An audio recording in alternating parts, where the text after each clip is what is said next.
The next question is for Mr. Kouvalis, and it's a bit of two questions wrapped up in one. And it deals with the issue of dealing with unions, it deals with the issue of competition, and it deals with the issue of outsourcing. During the last municipal campaign, when the mayor and a number of people were talking about having a transit commission for our local transit operators, one of the things a lot of us told him was that we did not believe that that will fix the problem of exponentially rising costs. What we believe is that the transit system is inefficient, and you need to sort of break it down into possibly 7 independent business units, some of which could be outsourced, and you could actually have internal competition. There's no reason why 7 bus routes cannot compete with other bus routes if they're all structured in sort of a matrix management team, but that's not something I can say right now. But bus shelters, that's a business. Somebody might be willing to lease that business from the city for 50 years. The transit security cars you see, that's a separate business. The bus stations that you see, that is a separate business. So you can actually break transit into about 7 different independent business units. There's a city in the States that outsourced entire administration of transit.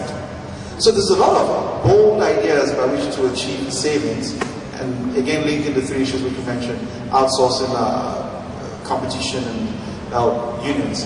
So Mr. Kouvalis has some experience dealing with unions, and should will comment on that. Well, that's a lot of stuff that we could do to a transit system. I think Mayor Ford just wants the transit to run on time in Toronto. Look what's happened to him the last 3 months. So, I think we have to be a little more incremental about that approach. But like I said, I'm not a transit expert, but it didn't make any sense to me going into to work for the mayor and being briefed. I didn't understand why the TTC, the Toronto Transit Commission, was responsible for capital and operating together. One big mess of 13,000 employees and a few decision makers. So I think if we could just separate capital and operating to start, that would probably go a long way.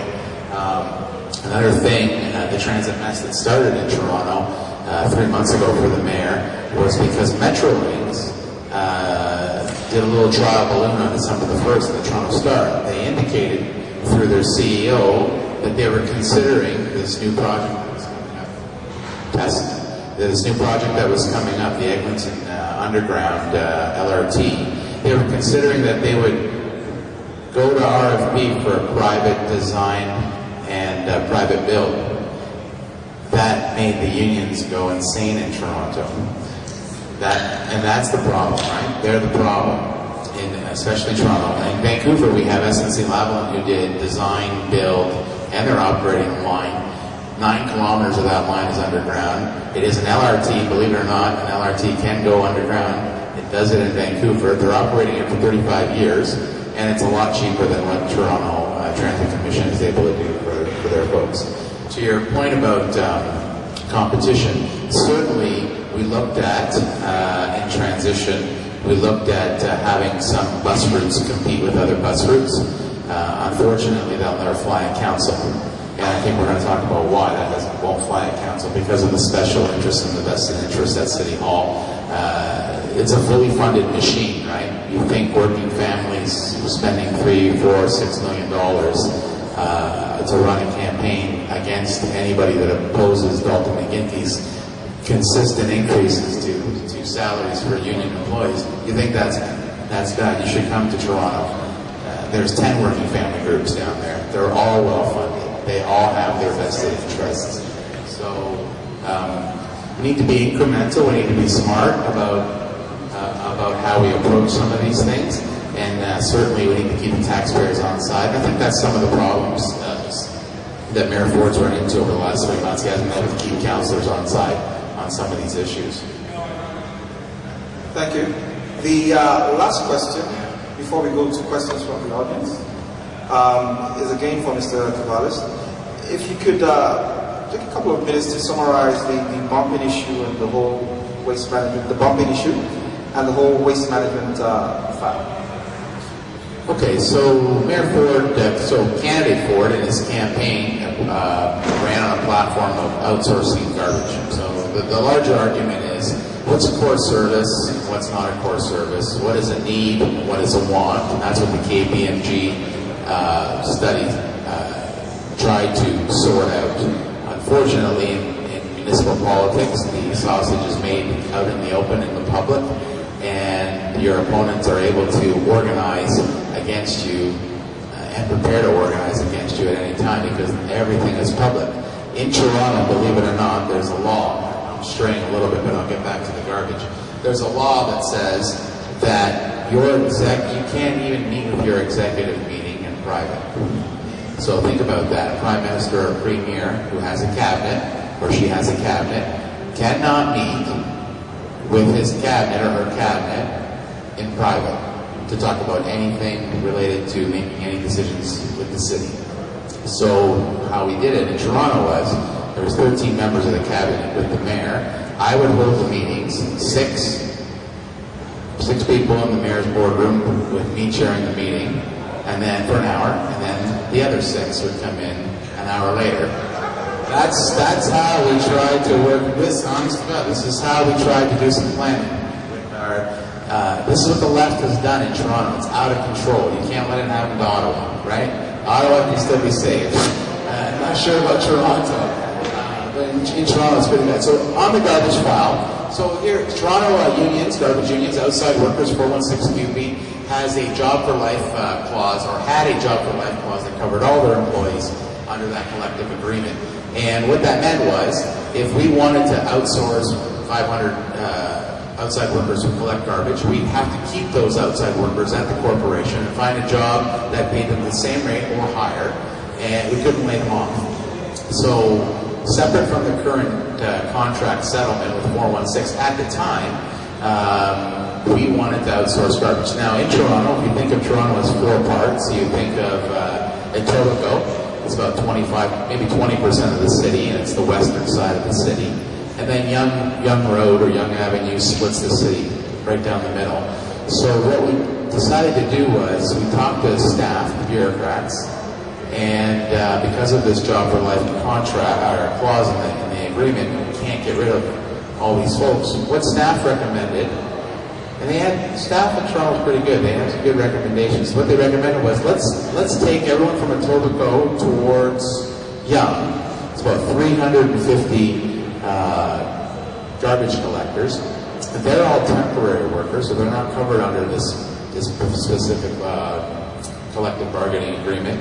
And we could lay them off, and we could outsource 25% more of the city's garbage. So basically, in effect, having the west side of Young privately collected, and the east side of Young we could leave to the unions, because at least that would bring in some competition.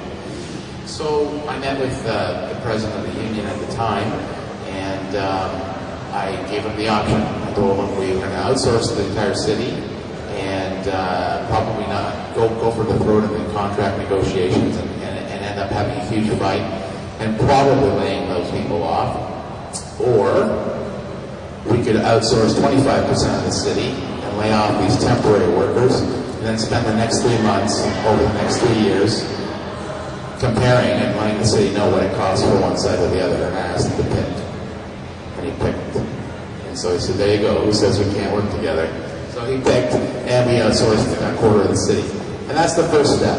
And Mayor Ford will be able to run in his re-election campaign on doing another quarter or even the other half of the city.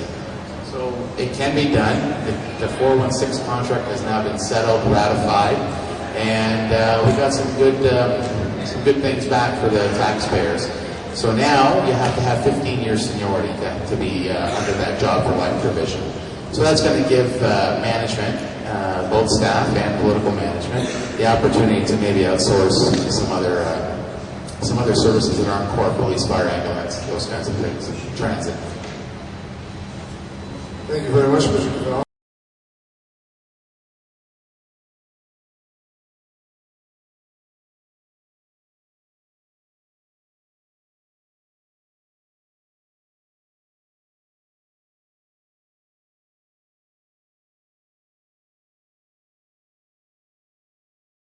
But really, just from a campaign perspective, how is that? Is a way forward for us really to point out the fact, and it happens originally, as you said as well, the fact that they're not basically going through with the promises.